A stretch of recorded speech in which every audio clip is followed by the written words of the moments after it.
So once you've figured out what drives people and you've gotten leverage, you've shown them that they're not getting what they want by doing what they're doing, that they could do it a different way. And at some point in there, you break a pattern, right? You crack a joke when they start to go into their most negative emotion. You're going to have them in a very open, susceptible state. And what you want to do at this point is tie everything together with a pretty little bow. And I like to think of this as sort of the end game, because what you're just trying to do is put a pithy statement on what they've just come to realize, so that in that moment where they're having to make the decision of whether or not they're going to get upset, or in my friend's case, whether or not he was going to go buy a drink or go speak to someone at the bar or club, that they can go back to this little phrase, this little mantra, and it's going to remind them of what they need to do. So let's take the example of my friend that I spoke to in Brazil.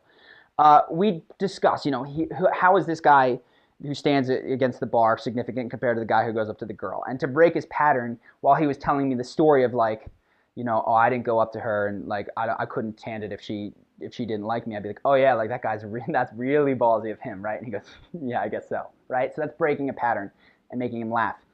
After all of this, what I'm trying to do is get to this pithy little sentence. So what I say is, look, man, your whole life, and I get it, man, you are an achiever, and you want to speak, these are words that he'd said to me before, and I'm sort of summarizing at this point. You are an achiever, right? You're someone who wants to be the best. You're someone who wants to not only walk into a room and have everyone look at you, but earn it. You don't want it because of money, you want it because of who you are. And he's like nodding, right? He's going with me at this point. So your issue now is not that you're like too nervous to talk to girls or you're too this. Honestly, it has nothing to do with nerves.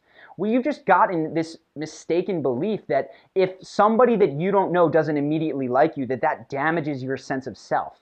But really, your sense of self, if it's going to be strong, has to be independent of that. And the way that you prove that is by going out to the world and doing the things you want regardless of what somebody may or may not think. And he's still nodding. So that's sort of how I tie it together. And what I'm looking to do here is tie it back to his identity, right? Because if he sees himself as this achiever who isn't afraid, who does what he wants, and if I can make it clear that this action of, simply going out and being more outgoing in a social environment is going to make him more in line with his identity, and I can drive it and hammer it home, that is going to stick with him.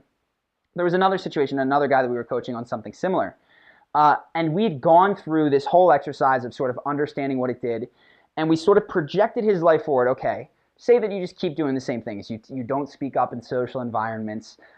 You don't do your best in work. Not do your best, but you don't say your full piece in work because you're worried that it'll ruffle feathers. Where do you see yourself in a year from now? What would you give your life on a scale of 1 to 10? And he said 6. Okay, what do you see your life looking like in a year from now if you do speak up, right? If you do put your heart and soul into your work because you are more concerned with making the best product rather than not ruffling feathers. Like, where will your life be socially this? And he says a 10. And we say, okay, listen, your problem is that you just haven't realized that what you're doing is undercutting your life. You're looking at a 6 to a 10 on a daily basis just by the decisions that you make. And that mantra for him, 6 to 10, 6 to 10, 6 to 10, that became something that we could say to him at any moment and immediately trigger him to do the right thing. So what you're looking to do here is to frame this issue that they've had in a new way. So the first guy that I told you about from Brazil, he'd seen his issue as not wanting to be rejected.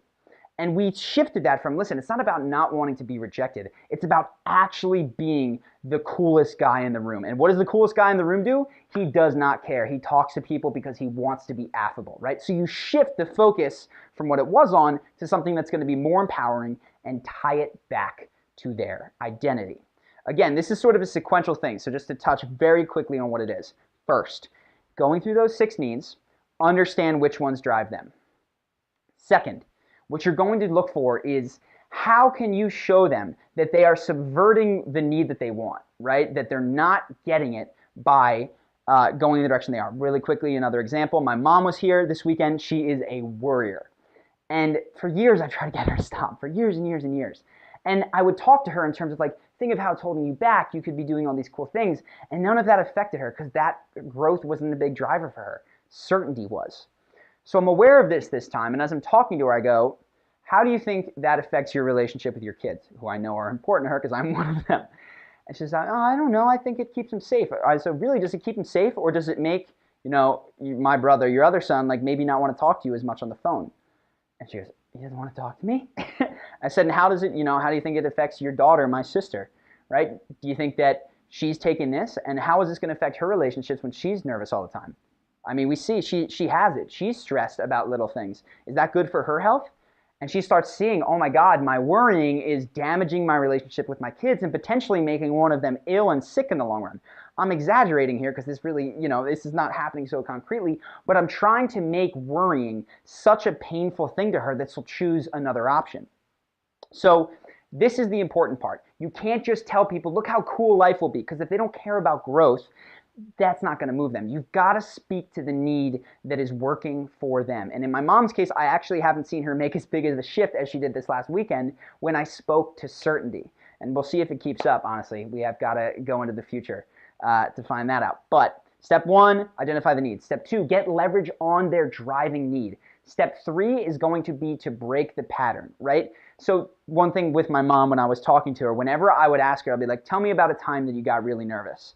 And she'd go, well, when you were in Brazil and you were there, I said, yeah, because everybody, all them white people dying in Brazil all the time, right? And she cracks, she smiles a little bit.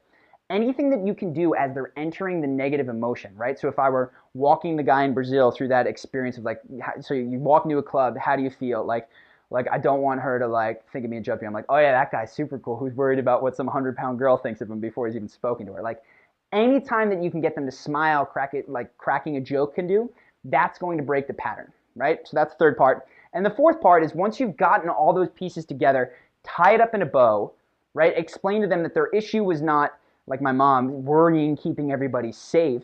In fact, it was there's better ways to keep people safe, and worrying is damaging your relationship. So just letting things go is actually going to be better for everything that you want. When you can tie it up in a bow, tie it back to their identity. My mom's is a mother and a good mother. So if I could relate that to a better relationship with their kids, that's going to stick much better. That is a quick overview of the down and dirty ways to actually influence people based on who they are. Like I said, if you want any more of topics on this, Tony Robbins has like an 8-hour video that dives into this stuff, goes even further with lots more examples.